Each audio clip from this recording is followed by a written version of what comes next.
Slowly but surely, I get my voice back, little by little by little. This long journey in between Little League coaching stints. Welcome to Old Man Squad Fantasy Basketball, everyone. I am Dan Besbris. This show, of course, is brought to you by FanDuel and the Believe Podcast Network.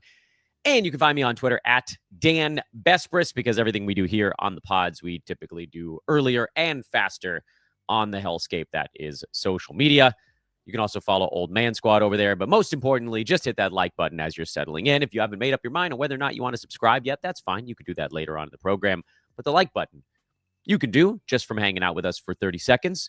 That seems pretty cool. Tuesday was a fairly eventful day. We got word that Joel Embiid's right knee was being looked at, and then got word later that he's quote-unquote day-to-day, but I think we'll all believe that when we see it.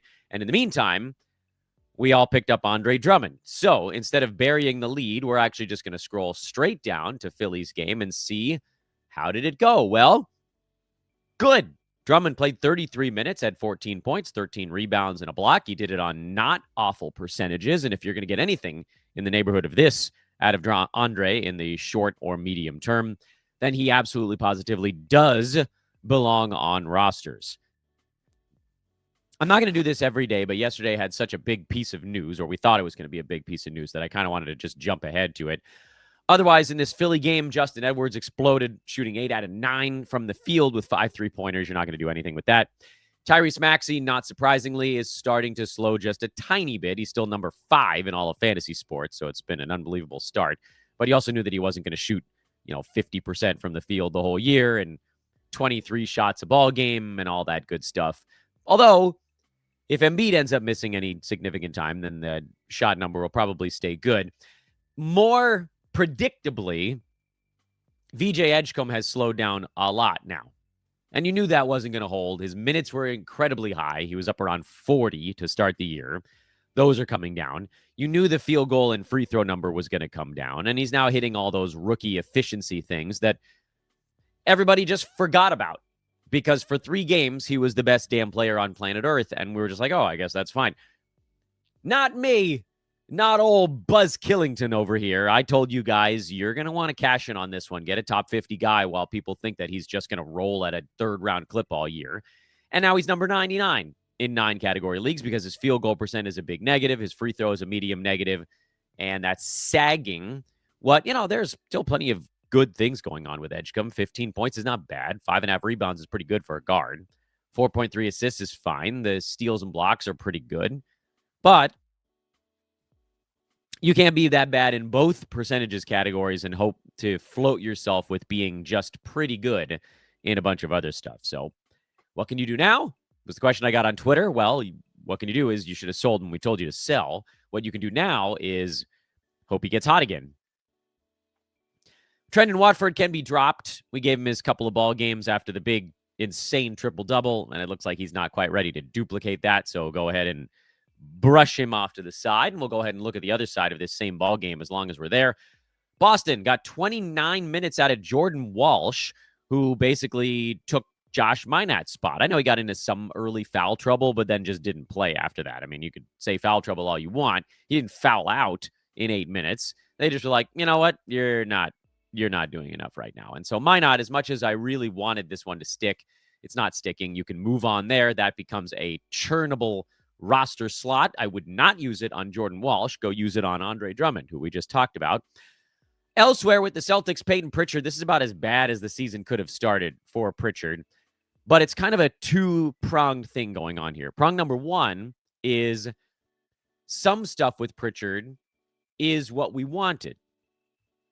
Meaning, playing time is up for Peyton year over year. Usage is about the same season over season, but because the playing time is more and the shots are going up with it, like he's playing 4 minutes more per game, I guess the usage is a little bit higher. He's went from 11 shots to 13. It's like 15% bump in playing time, but more like a closer to 20% bump in how much he's getting to do. He's just missing everything. He's shooting 26% from downtown, and that's kind of weighing everything down. So what we're seeing here with Pritchard is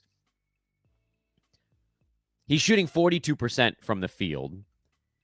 And we kind of have to ask ourselves, well, what would he be if the field goal percent was basically what it was last year?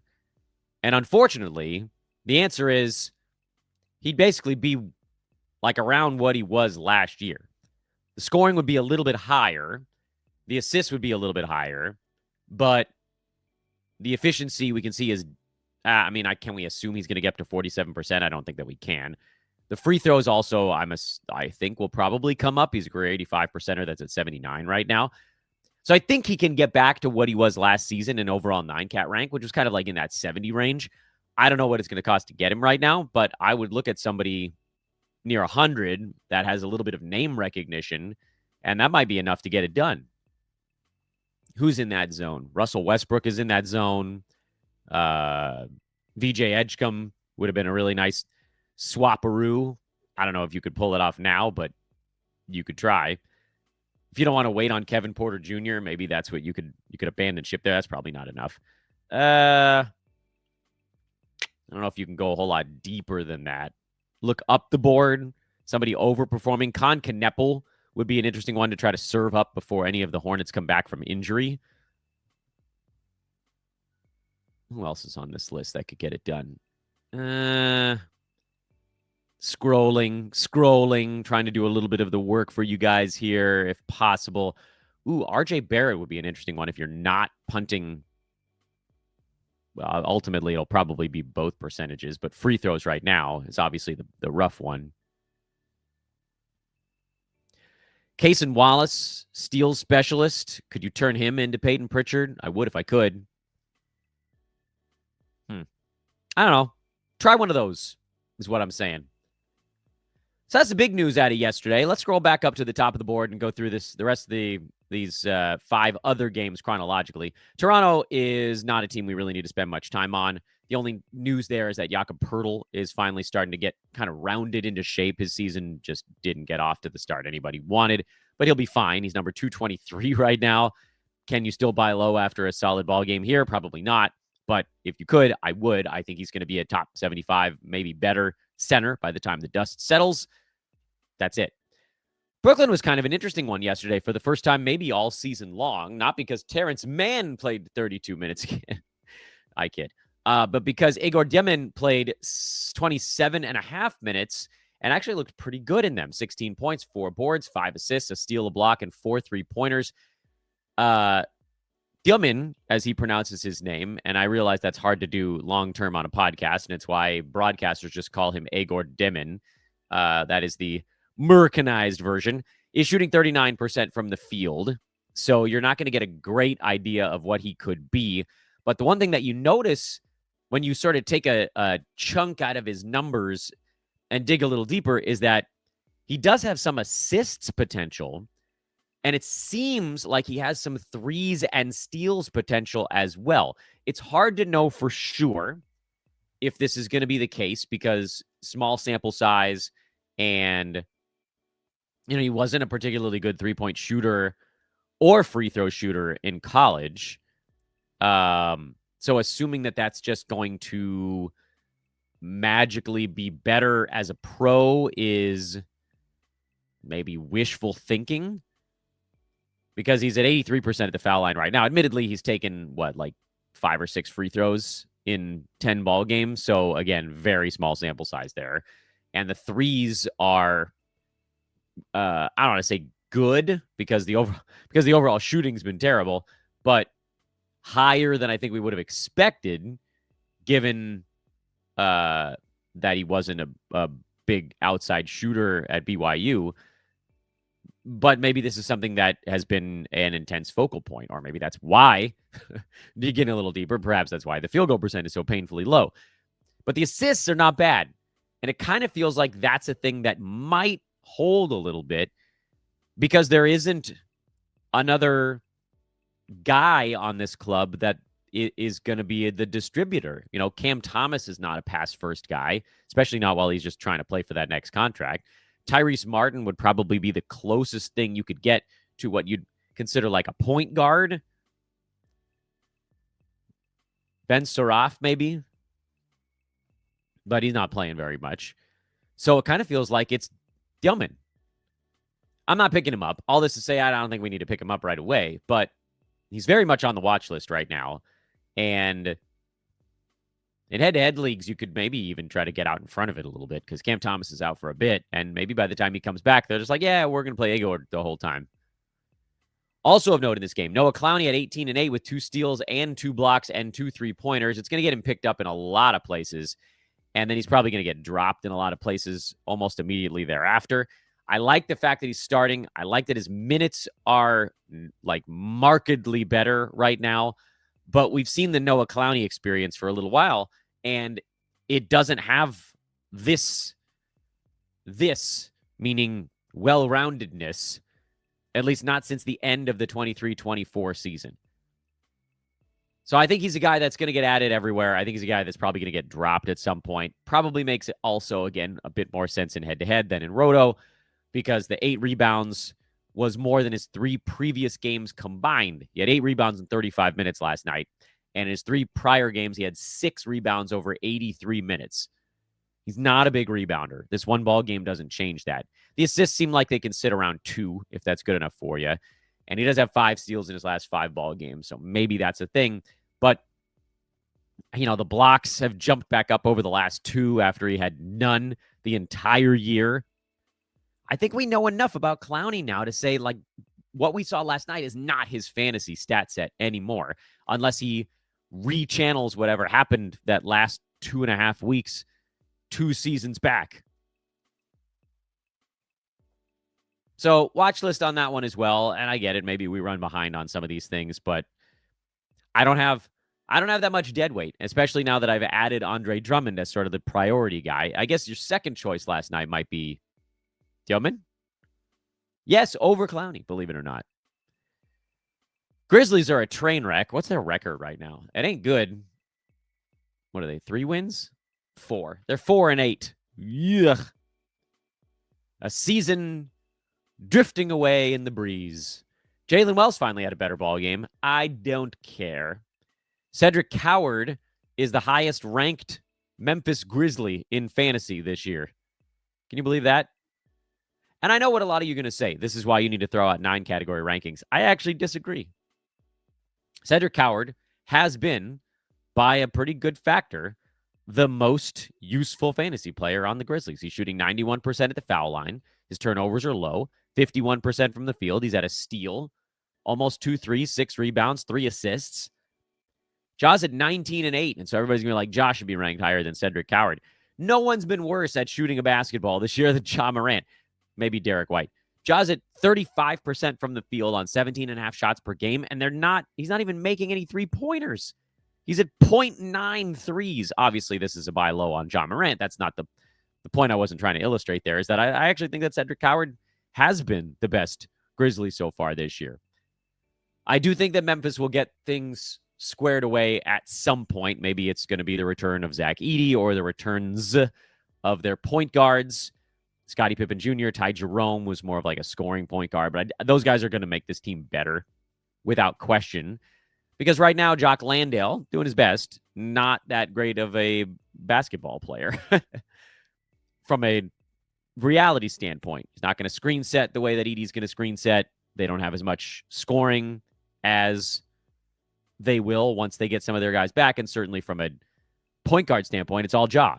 And he's just not that efficient at it. He had 8 more turnovers yesterday. Killing us with the turnovers. He's at 4 per game. Yikes. Anyway, buy low on Ja Morant. You could probably buy a little bit low on JJJ. You're starting Cedric Coward. You're stashing Zach Edey.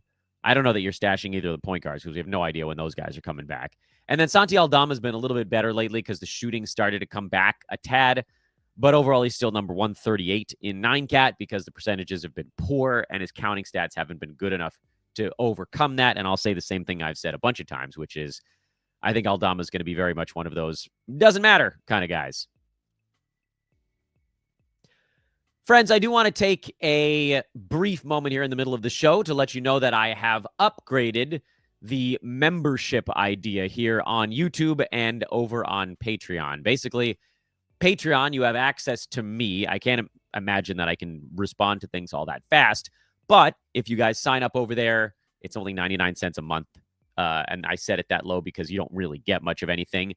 It is an opportunity to try to communicate with me if you so choose. Again, I'm not going to be fast at it.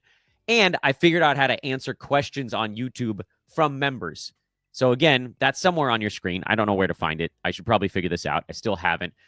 The reason I bring this all up is I wanted to try to give you guys basically the easiest thing humanly possible, which is going to be a subscriber pod once a month with a guest of my choosing that has nothing to do with fantasy basketball and a little bit more access to me. And someone was like, oh, well, maybe you can give them like a tag in Discord. I'm like, yeah, there's no way I'm going to keep up with all of that. This is the easier way. On YouTube, if you post a comment, I will see it quicker. If you're in Patreon and you send a message, I will see it quicker. That doesn't mean I'm going to get back to you in a day or 2 days or 3 even, but I will see it eventually. And so that is now a thing that I can say is part of the $1 a month program. The main point of it remains if I can get enough of those, and I really think that combined 500 should be enough, and we're already combined around 300, so it should be a very easy number for us to get to at this rate. Then it helps me do all of these things the way I want to do them. Tons of guests, free everything, free social, free pods, as long as I live. So please consider one of those things. Again, it's just $1. I don't even think you guys will even notice that it's gone. That's the point. If you're thinking I don't get anything for this, you do. You get me in everybody's face as often as I possibly can be.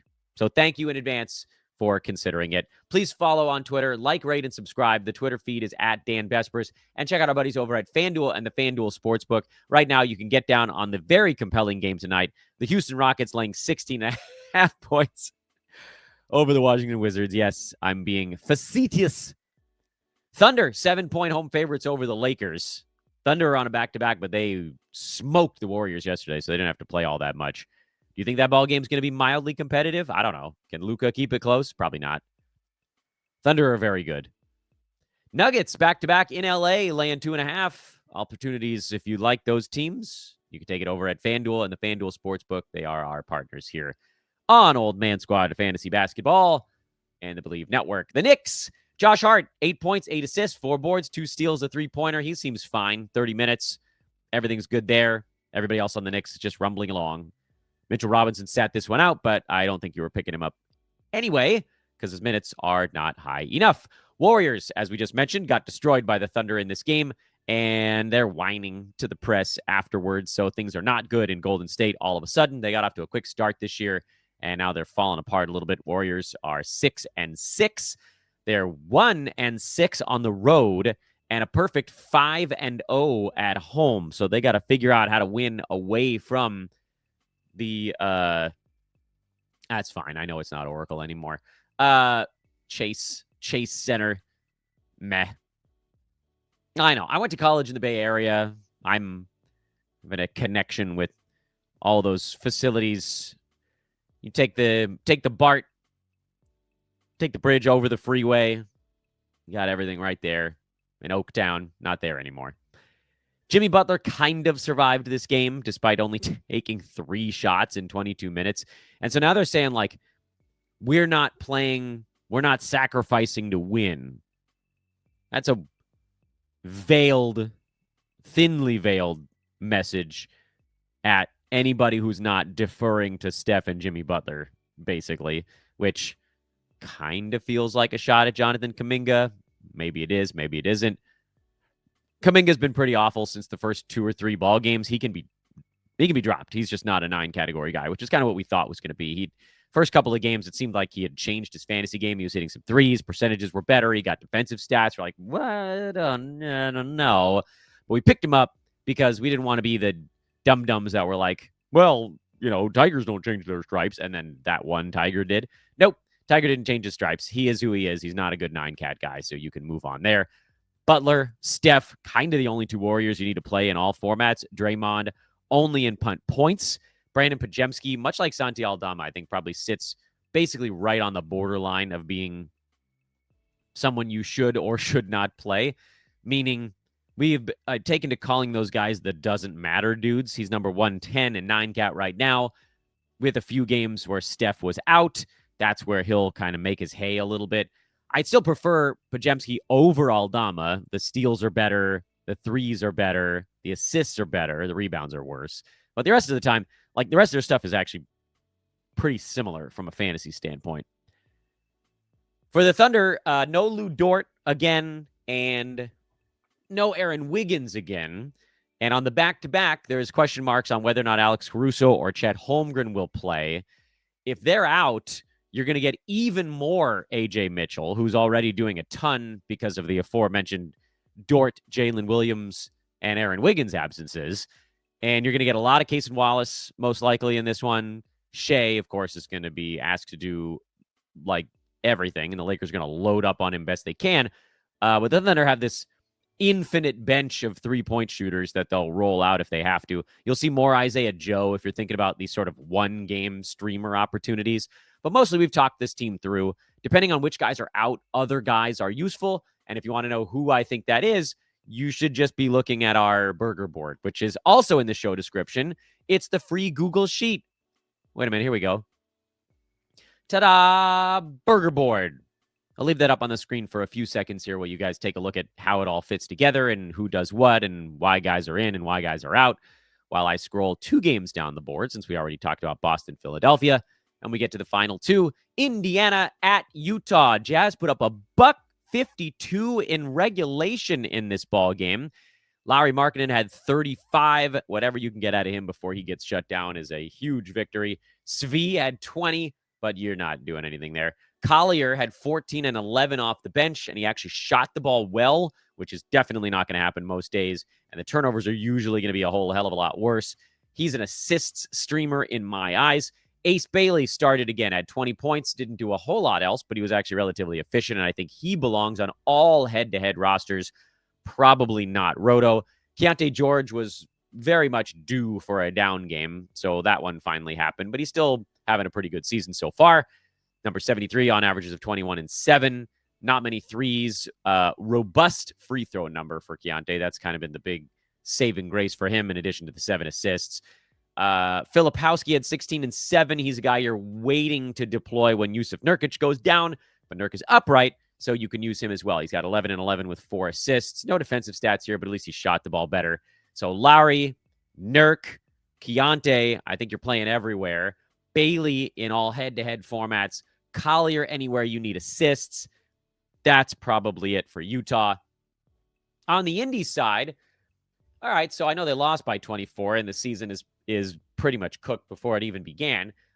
First of all, you can drop Jarris Walker. He's gone full pumpkin mode here. Tony Bradley got the start at center with Jeremiah Robinson-Earl getting the start at power forward. Indy's just blindfold dart throwing right now. Isaiah Jackson did have 12 and 10 off the bench in 23 minutes. If he's playing 23 minutes, he needs to be on rosters. TJ McConnell came back. He's going to rest the back-to-back.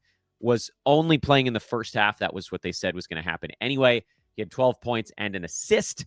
If he can get up to about 25 minutes, he would belong on rosters. He's way over rostered, in my opinion, right now, talking about TJ McConnell. But if you have a dead spot that you're not using on Andre Drummond, so you need 2 dead spots, TJ would be kind of like a stash to see how much he ends up getting. Meantime, I do think that Nesmith, Siakam, Nembhard, and Isaiah Jackson can all be started right now. I also can't imagine that Robinson-Earl and Tony Bradley hold these starting jobs. For one, Robinson-Earl's on his second 10-day contract, so 9 days from now, he might not even be on the team anymore. Anyway, last game on the docket. This one was a late one. 8 o'clock Pacific time start. And Nikola Jokic, man, what an absurd fantasy season he's having right now. To look at Wemby and Shea, who are kind of, and Luka, frankly, who are all kind of wedged together near number 2 on the board, and then Jokic to be like 30% more valuable is just ridiculous. Jokic is scoring more than Wemby. He's hit more threes than Wemby. He's rebounding more than Wemby. He's assisting 8 more than Wemby. He's stealing more than Wemby. His field goal and free throw are both better. Turnovers are lower, and he's losing blocks battle by 3. That obviously is the big one. Jokic is just, this is not to say that Jokic, I'm not trying to put down Wemby. I'm just saying this is how far ahead of everyone Jokic is when the 3 guys behind him are also incredible so far this year. What a season, man. Denver they're all having a blast right now. But they're too deep. Cam Johnson was awful. I think you can find. I think you can probably move on. Although I was about to say that about John Collins, and then they moved him into the starting lineup. It just feels like with Johnson, this adjustment period is taking forever. And the problem is that they don't have to force it. If he's not having a good night or if he's not feeling involved or whatever, they just go to Tim Hardaway Jr. for 24 minutes and go to Peyton Watson or Bruce Brown. And it's pulling from all of these guys. Christian Brown, 30 minutes. Aaron Gordon, 30 minutes. Although I think they kind of want to keep him near 30 because Gordon's had these nagging issues the last couple of seasons. But they're deep. Denver's deep. Jokic and Jamal Murray are obviously not impacted by any of this, but everybody else is impacted in some way. Aaron Gordon got off to that lava hot start, so it hasn't really been as obvious that he's also been slightly impacted by this stuff. But over the last week, over the last 4 ball games, the Nuggets have exactly 2 players inside the top 130 in fantasy basketball, and it's Jokic and Murray. Aaron Gordon's averaging 20 points and 5 boards over that stretch, but bad free throw shooting, no defensive stats, no assists has weighed him down. Christian Brown is better defensive stats with 5 boards and 4 assists, but he shot the ball poorly. Cam Johnson just haven't even done anything. I'm trying to hold Brown. I'm barely holding Cam Johnson, if at all. I have a tab open on my browser right now where he's selected as a drop for a corresponding ad, and I just can't quite do it. But I know I should, because he's just dead in the water for now, and maybe, I don't know if anybody would even pick him up if I dropped him. Aaron Gordon, if you dropped him, somebody would pick him up, and he probably bounces back a little bit here when you sort of adjust for the bad free throw shooting week. So he's, to me, probably the third one that's kind of above the fray. But it's been, you're seeing the depth at play with this team. Just look at the minutes per game over the last week. That really tells the story. Jamal Murray, 34. Jokic, 32. Brown, 31. No one else over 28.5. Aaron Gordon is at 28.5. Cam Johnson, 24.5. Peyton Watson, 22. Tim Hardaway, 23. Bruce Brown, 24. Too deep. Deeper than I realized. And I said it on Twitter. I think Cam Johnson is looking like the biggest miss. I thought it was going to be John Collins, and now he looks like he's going to be fine. So I don't want to maybe jump the gun on this, but it kind of feels like Cam Johnson is the guy that I thought was going to be good. That is not. That's what it feels like right now. As far as Sacramento goes, Precious Achiuwa started again, but this time he was bad, and that's why I told you not to bother with him. Russell Westbrook took those minutes back, and he had 14, 8, and 11. Made his free throws, missed his field goals. I guess you take what you take. With Westbrook, I still think that the move there is points leagues only. The rebounds, the assists, all that stuff is nice and high. He's on a free throw shooting tear that is unfortunately going to balance out at some point. And maybe the return of Keegan Murray simplifies a lot of this, and then you can just play DeRozan and Levine and Keegan and Domantas Sabonis, and you don't have to worry about everybody else. But until then, I think Russ is probably the other guy to play.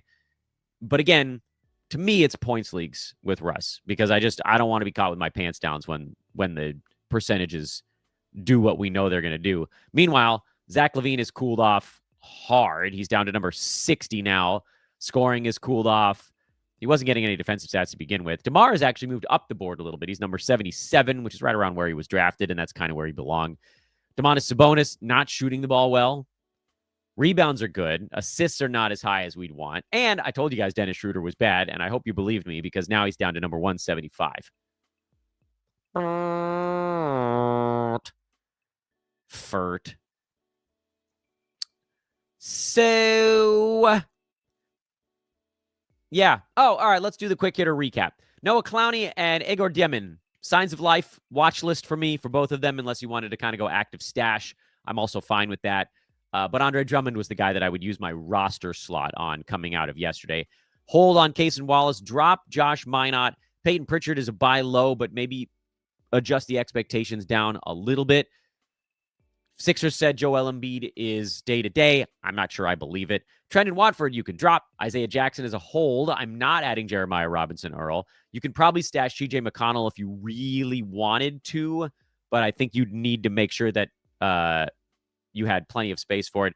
Cam Johnson is probably a drop at this point. Christian Brown, I'm going to try to hold on to a little bit longer. Precious Achiuwa, no. Russ, points league, yeah. And where the hell is Keegan Murray?